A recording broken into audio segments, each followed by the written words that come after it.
Hey guys, welcome back to Fantasy Hub. Today's story is one of my favorites. Picture this. It's 11:47 p.m. on a Tuesday, and I'm on my hands and knees in my cramped apartment, blood trickling from a small cut on my finger as I gather shards of glass. The photograph inside the broken frame, Derek and me at the beach.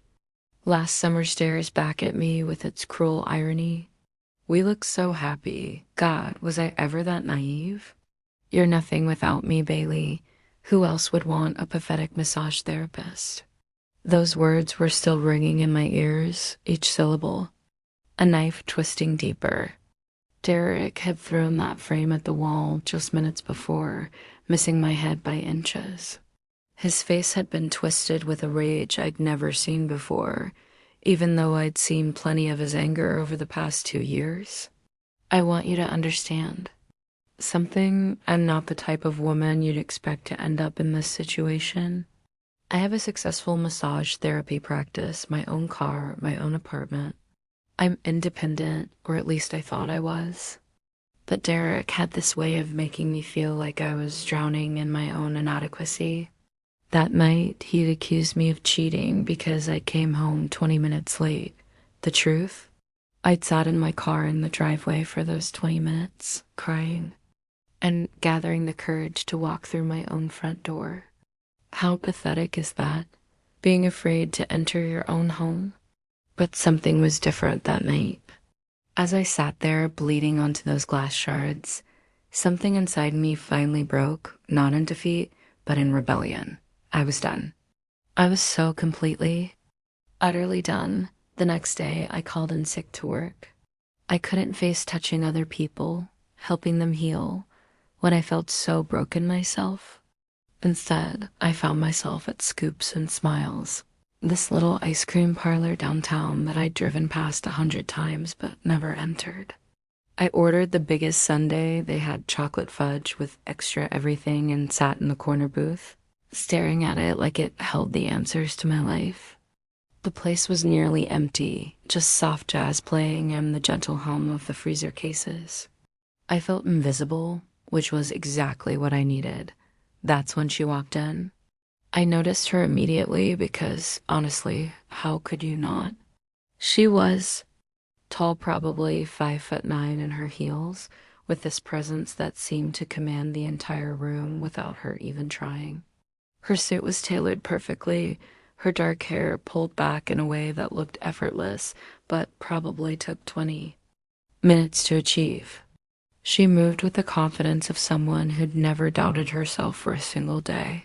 She ordered caramel swirl in a small cup, and as she waited, her eyes met mine. Instead of looking away like most people would, she smiled. Not a polite stranger smile, but something warmer, more genuine. Rough day? She asked, nodding toward my untouched sundae. I laughed, and it came out more bitter than I intended. You could say that. She gestured to the empty seat across from me. Mind if I sit? I'm Vanessa. By the way, Vanessa Carter. I knew that name. Everyone in the city knew that name. Carter Innovations, the tech company that had revolutionized healthcare software. She was worth more money than I could comprehend, and she was asking to sit with me. Bailey. I managed, suddenly very aware of my puffy eyes and yesterday's clothes. What happened next surprised me. She didn't just make small talk, she listened, really listened. When I told her I was a massage therapist, she didn't give me that look I was used to, the one that said, oh, nice. Instead, her eyes lit up. Massage therapy is an art, she said, stirring her ice cream thoughtfully. You heal people with your hands. That's real power, Bailey. You touch someone's body and ease their pain. How many people can say they do that for a living? For the first time in years, I felt seen. Not judged, not pitied, but truly seen for who I was and what I could do. We talked for 2 hours. She told me about the stress of running a company, the weight of making decisions that affected thousands of employees. I told her about my work, about finding knots in people's muscles that held years of tension and trauma. We didn't talk about Derek, but somehow she seemed to understand that I was carrying my own kind of knots. When we finally left, she handed me her card. "I'd like to book a session," she said, "but I prefer house calls, my penthouse. Would that work for you?" I stared at the card-heavy stock, embossed lettering. I don't usually do house calls. "I'll make it worth your while," she said with a wink that made my stomach flutter in a way I hadn't felt in years. A week later, I found myself in the elevator of the most expensive building in the city, my portable massage table in its carrying case, my hands shaking slightly as I pressed the button for the penthouse floor. Vanessa's apartment was stunning floor-to-ceiling windows overlooking the city, modern art on the walls, furniture that probably cost more than my car. But what struck me most was how warm it felt despite its grandeur. There were books everywhere, plants in every corner, and the kind of lighting that made you want to curl up with a cup of tea. "Welcome to my sanctuary," she said, taking my coat. She'd changed from her business attire into soft yoga pants and a fitted tank top. Somehow she looked even more beautiful, relaxed. I sat at my table in her living room, the city lights twinkling below us like stars. "So, what areas are giving? You trouble?" I asked, falling into my professional mode. "My shoulders," she said, settling face down on the table. "And my lower back. The stress of the last few months has been intense." I started with her shoulders, working my fingers into the tight muscles. She was right. She was carrying enormous tension. As I worked, she began to relax, her breathing deepening. "You're incredible," she murmured into the table. "I can feel the knots melting away." I blushed, even though she couldn't see me, just doing my job. I worked in silence for a while, losing myself in the rhythm of the massage. There was something different about touching her, not just the obvious attraction I was trying to ignore, but something deeper. Her body seemed to respond to my touch in a way that felt almost electric. After about 40 minutes, she rolled over, catching my wrist. Gently as I moved to step back. "Bailey," she said, her voice soft but intense. "I need to tell you something." I looked down at her, my heart racing. "What is it?" "I'm paying you $5,000 for this massage." I blinked. "5,000? Vanessa, my normal rate is—" "I know what your normal rate is," she interrupted, sitting up slowly. "But this isn't a normal massage, is it?" She was right. Nothing about this felt normal. The way she looked at me, the way my skin tingled where she touched my wrist, the way the air between us seemed charged with possibility. "My turn," she whispered, pulling me gently closer. When her lips met mine, I felt like I was coming alive for the first time in years. Her kiss was soft but certain, asking and answering at the same time. I pulled back, breathless. "Vanessa, I don't think," she said, her hands cupping my face. "Just feel. When's the last time you let yourself just feel?" I couldn't remember. With Derek, everything had been about walking on eggshells, about managing his moods and expectations. This felt like the opposite, like being encouraged to want, to need, to take up space. We spent the next hour exploring each other with the same attention I'd given to her massage. She touched me like I was precious, like I was something to be savored rather than endured. When she looked at me, I saw desire and admiration instead of criticism and control. Afterward, as we lay on her couch watching the city lights, I felt a peace I'd forgotten existed. But I also felt terrified. "I should go," I said, reaching for my clothes. "Should you?" She asked, not trying to stop me, but making it clear she didn't want me to leave. "I'm with someone," I said, the words feeling foreign and wrong. She nodded, her expression understanding but sad. "The person who made you afraid to come home on time?" I stopped getting dressed and looked at her. "How did you—" "I recognize the signs," she said quietly. "I've been there. We didn't say anything else, but as I gathered my things, she handed me an envelope. Inside was the check for $5,000, exactly as she'd promised. This is too much, I protested. It's not nearly enough, she replied. Bailey, you're worth so much more than whoever is making you believe otherwise. I floated home that night, but reality crashed back down the moment I walked through my door. Derek was waiting for me, his phone in his hand, his face twisted. With familiar rage. Who the hell is she? He roared, showing me the screen. My blood ran cold. It was a photo of me and Vanessa at the ice cream parlor, taken from outside the window. We weren't doing anything inappropriate, just talking, but the way he was looking at it, you'd think we were having an affair right there in public. She's a client, I said, trying to keep my voice steady. A client? He laughed, but there was no humor in it. Bullshit. I saw how you were looking at her. You were flirting with her, weren't you? My pathetic girlfriend, trying to seduce some rich bitch. Derek, please. The slap came fast, snapping my head to the side. But instead of the usual shame and fear, I felt something else. Clarity. Someone who treats me like I matter, I said, my voice stronger than I felt. His eyes widened. I'd never talked back to him before, never stood up for myself. For a moment, he looked almost shocked, then his face darkened further. You think she gives a damn about you? He snarled. You're nothing but a toy to her. A little charity case she can play with and throw away when she gets bored. But his words bounced off me. I knew what I'd felt with Vanessa, and it was the opposite of everything he was saying. Pack your things, he said, his voice dangerously. Quiet. Get out of my apartment. Our apartment, I corrected. My name is on the lease, too. Not anymore, he said, pulling out his phone. I'm calling the landlord. You're gone, Bailey. And if I ever see you with that woman again, you'll regret it. I should have been terrified. I should have been begging for forgiveness. Instead, I felt liberated. Fine, I said. I'll be out by tomorrow. That night, I slept on the couch, and for the first time in months, I didn't have nightmares.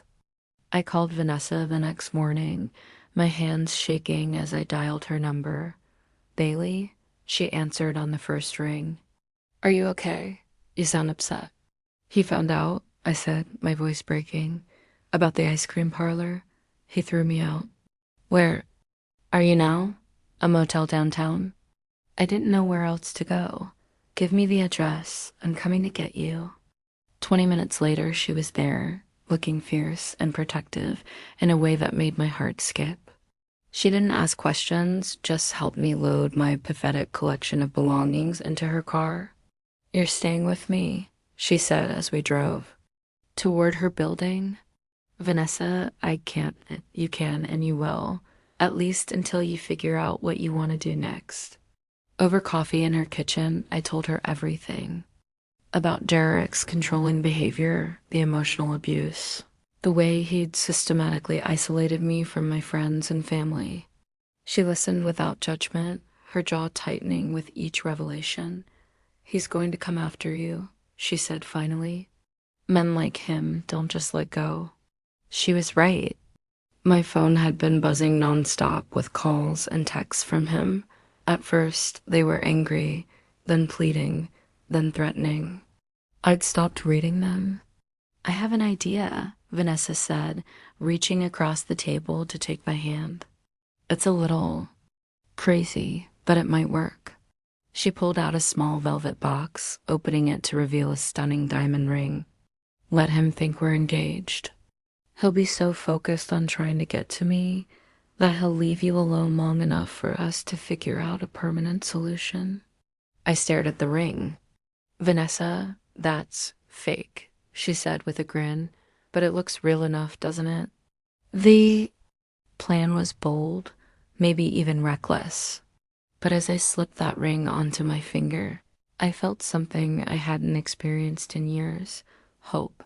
We made our engagement public slowly, strategically. A few photos on social media, dinner at the most visible restaurant in the city, a carefully orchestrated appearance at a charity gala where we knew the society photographers would be. Vanessa played her part perfectly, treating me like I was the most important person in the world. And the crazy thing was, it didn't feel like acting. The way she looked at me, the way she touched my hand or whispered in my ear, it felt real in a way that made my chest tight with possibility. Derek took the bait completely. His messages shifted from pleading with me to come back to raging about Vanessa. He created fake social media accounts to follow her, sent threatening emails to her company, even showed up at her building one night, screaming at the doorman. He's escalating, Vanessa said, showing me the security footage on her phone. This is good, actually. We need documentation. Good? I stared at the screen, watching Derek pace back and forth in front of her building like a caged animal. He looks unhinged. He is unhinged, she said matter-of-factly. The question is whether he's unhinged enough to do something that'll get him arrested. The answer came 2 weeks later. I was at Vanessa's apartment, curled up on her couch reading. Well, she worked in her home office when the building security called.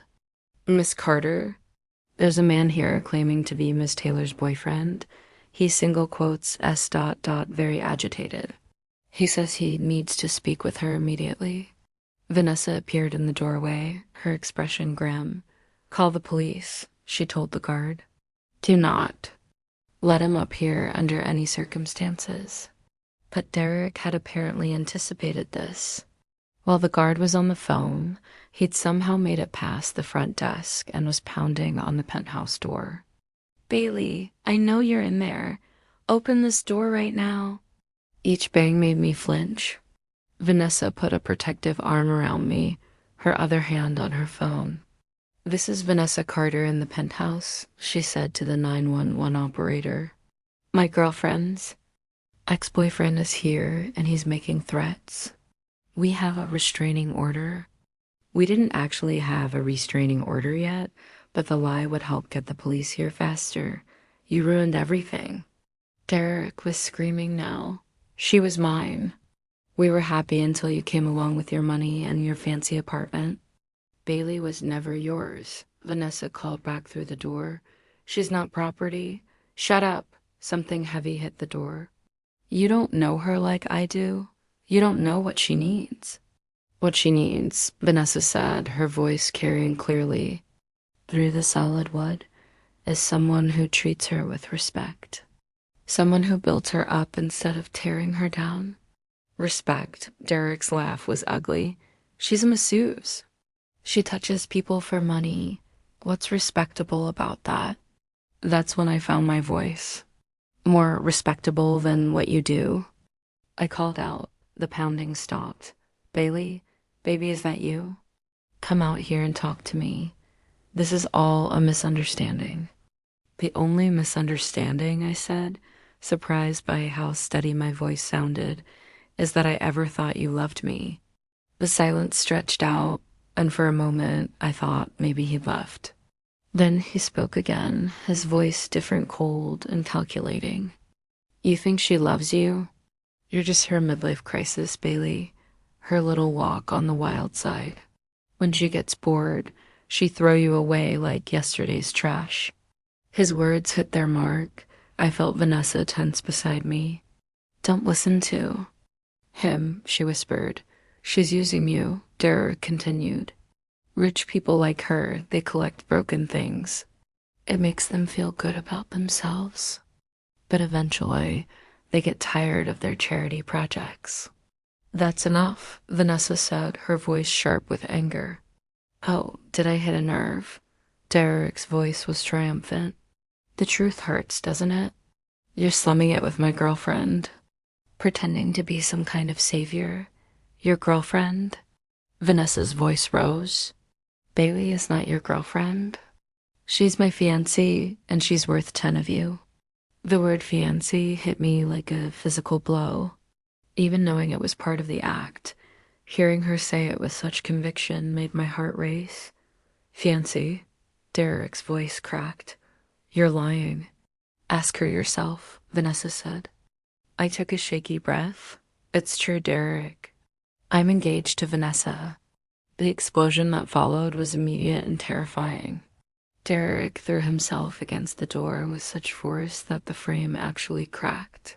He was screaming incoherently, kicking and punching the solid wood like he could break through by sheer force of will. The police arrived 6 minutes later, though it felt like hours.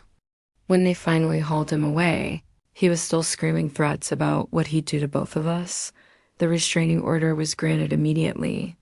The evidence was overwhelming: the security footage, the threatening messages, the damaged door, witness statements from the building staff. Derek was charged with stalking, harassment, and destruction of property. But the real victory wasn't legal, it was personal. How are you feeling? Vanessa asked as we sat in her living room after giving our statements to the police. I considered the question seriously. Free, I said finally. For the first time in years, I feel free. She smiled, but there was something sad in her eyes. So what happens now? The question hung between us. Our fake engagement had served its purpose. Derek was out of my life, probably for good. There was no reason to keep pretending. I should probably find my own place, I said, though the words felt wrong coming out of my mouth. Is that what you want? She asked quietly. I looked at her, really looked at her. This incredible woman who'd rescued me from my darkest moment, who'd stood by me through everything, who'd looked at me like I was something precious instead of something to be tolerated. No, I said, my voice barely above a whisper. It's not what I want at all. She set down her coffee cup and turned to face me fully. Bailey, I need you to know something. This started as a plan to help you, but it became something else for me. Something real. My heart pounded. What are you saying? I'm saying that somewhere between that first massage and watching you stand up to Derek tonight, I fell in love with you. Real love, not pretend love. I couldn't breathe. Vanessa, I know it's complicated, she said quickly. I know you're still processing everything with Derek, and I don't want to pressure you. But I needed you to know that when I called you my fiancé tonight, part of me wished it was true. I stared at her, this amazing woman who turned my entire world upside down in the best possible way. What if I told you that part of me wished it was true too? Her eyes widened. Really? Instead of answering with words, I kissed her. This time, there was no hesitation, no fear, no looking over my shoulder. Just pure, honest desire and the beginning of something beautiful. When we broke apart, she was smiling. So does this mean you're keeping the ring? I looked down at the fake diamond on my finger and laughed. For now. But I think I'd prefer something real. I think I can arrange that, she said. Pulling me closer, the grand opening of Healing Hands was everything I dreamed it would be. My own massage therapy studio, designed exactly how I wanted it, with soft lighting and calming music and the kind of atmosphere that made people feel safe the moment they walked in. Vanessa stood beside me as I cut the ribbon, her hand warm on my back, her smile proud and radiant. The real ring on my finger, the one she'd given me 3 months ago, when she proposed for real, caught the light as I raised the scissors. I'm so proud of you, she whispered in my ear. The studio was already booked solid for the first 2 months. Word had spread about my skills, partly through Vanessa's connections, but mostly through genuine referrals from satisfied clients. I'd found my confidence again, my sense of purpose. But more than that, I'd found myself. Speech. Someone called. From the small crowd of friends and family who'd gathered for the opening, I took the microphone with shaking hands. 6 months ago, I thought my life was over.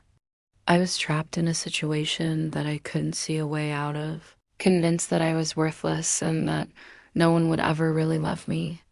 I found Vanessa in the crowd, her eyes bright with tears. But sometimes, I continued, the universe puts exactly the right person in your path at exactly the right moment. Sometimes, all it takes is one person believing in you to help you remember who you really are. I paused, looking around at all the faces smiling back at me. People who'd supported me through the hardest and best year of my life. This studio represents more than just a business to me. It represents freedom. It represents the belief that we all deserve to be treated with kindness and respect. It represents the idea that real healing is possible. The applause was warm and genuine. As I handed back the microphone, Vanessa caught my hand and squeezed it. "I love you," she mouthed. "I love you too," I mouthed back. Later, after the last guest had left and we were cleaning up, Vanessa found me sitting in my new treatment room, just taking it all in. "Regrets?" she asked, settling beside me on the small couch I'd placed for consultations. I thought about it seriously. About Derek? No. About the time I wasted being afraid? Maybe. But not about this. Not about us. She leaned against me, and I inhaled the familiar scent of her perfume.